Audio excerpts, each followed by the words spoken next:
السلام علیکم۔ ٹیکسلا کی آواز کے ساتھ عتیق الرحمان حاضر خدمت ہوں۔ کیسے ہیں دوستوں، آپ لوگ ٹھیک ہیں؟ جیسا کہ چند دن پہلے بھی میں نے ایک ویڈیو اپلوڈ کی تھی کہ ٹیکسلا کی بڑی مشہور و معروف شخصیت حاجی ابرار دلدار خان اور پنجابی پختون اتحاد کے چیئرمین حاجی عبدالقدیم خان کے مابین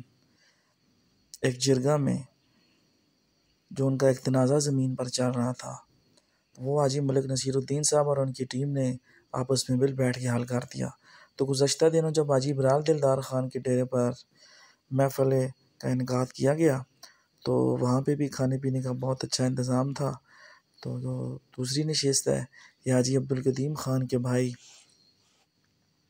جو مشیر اعلیٰ ہیں پنجابی پختون اتحاد کے، ان کے حجرے پر منعقد کی گئی، جس میں حاجی لالا ہمایوں اکبر خان صاحب، حاجی اسماعیل صاحب، حاجی ابرار دلدار خان، عاطف خان صاحب، حاجی نصیر الدین صاحب نے شرکت کی اور اس موقع پر بہت وسیع دسترخوان کا اہتمام کیا گیا اور مہمانوں کی عزت افزائی کے لیے کھانے کا وسیع تر انتظام موجود تھا۔ تو بالخصوص جو حاجی فردوس خان صاحب کے بیٹے ہیں امین خان صاحب اور نوجوان وکیل عزیز خان ایڈوکیٹ صاحب، انہوں نے خود کھانا تیار کیا ہے اور مہمانوں کی عزت افزائی کے لیے کھانا خود ہی سرو کیا ہے اور بہت بہترین انتظام تھا۔ اس موقع پر موجود شرکاء میں حاجی ملک نصیر الدین صاحب نے گفتگو کرتے ہوئے کہا کہ حاجی عبدالقدیم خان صاحب، آپ تو پنجابی پختون اتحاد کے چیئرمین ہیں اور پنجابی پختون لوگوں کے اور مختلف برادریوں کے اتحاد کے لیے کام کاج کرتے رہتے ہیں، لیکن میں نے پنجابی اور پختونوں کے مابین اختلافات ختم کروا کے ایک عملی نمونہ اور ایک عملی ثبوت فراہم کر کے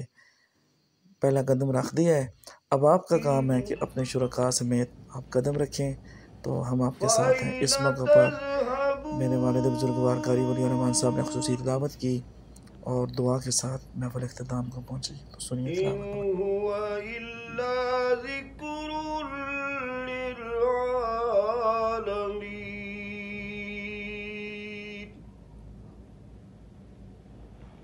لمن شاء منكم أن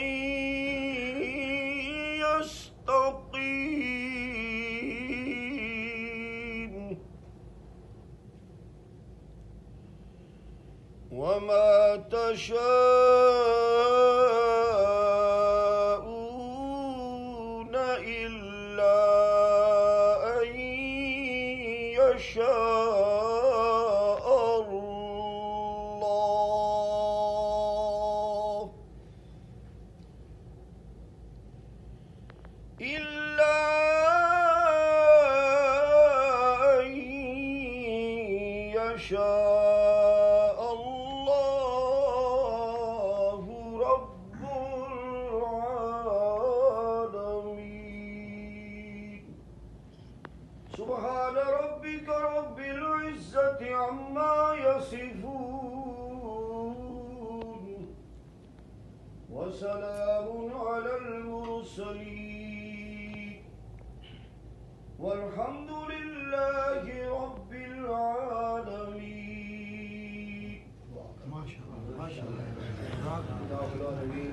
ہم سب کو یہاں حاجی قدیم صاحب کے حجرے میں مل بیٹھنا اور اخلاص و مربت اور اتحاد و اتفاق کی باتیں کرنا، عہد و پیمان کرنا، یا اللہ تو ہمارے اس عمل کو اپنی بارگاہ اقدس میں منظور و مقبول فرما۔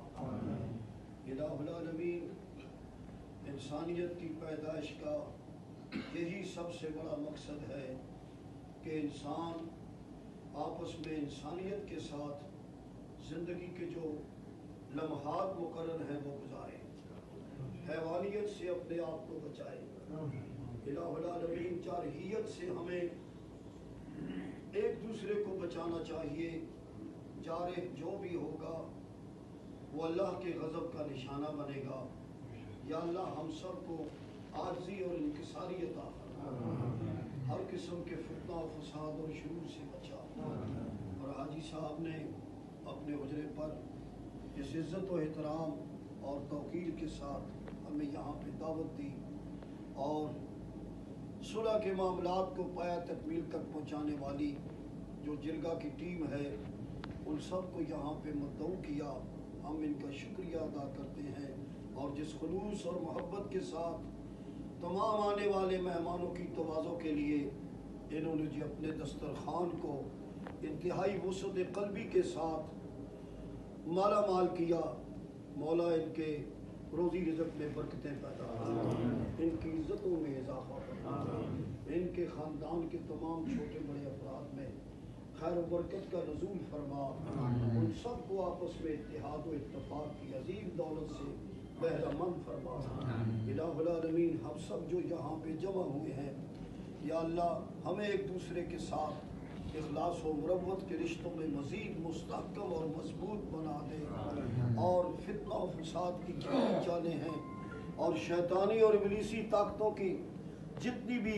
بری شکلیں ہیں، یا اللہ ان سب کے منحوس اثرات سے ہم سب کو بچا۔ ربنا تقبل منا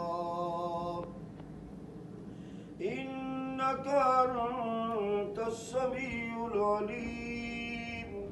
وتب علینا انک انت التواب الرحیم فاطر السماوات والارض انت ولی فی الدنیا والآخرہ توفنی مسلما والحقنی بالصالحین۔ وأيوب إذ نادى ربه أني مسني الضر وأنت أرحم الراحمين قلنا يا نار كوني بردا وسلاما على إبراهيم لا إله إلا أنت سبحانك إني كنت من الظالمين سلام قولا من رب رحيم سلام على نوح في العالمين سلام على الياسين سلام على إبراهيم اللهم اشف مرضانا ومرضى المسلمين اللهم يا شافي الأمراض اللهم يا دافي البليات اللهم يا رافع الدرجات اللهم يا كافي المهمات اللهم إنا نجعلك في نهورهم ونعوذ بك من شرورهم اللهم أحسن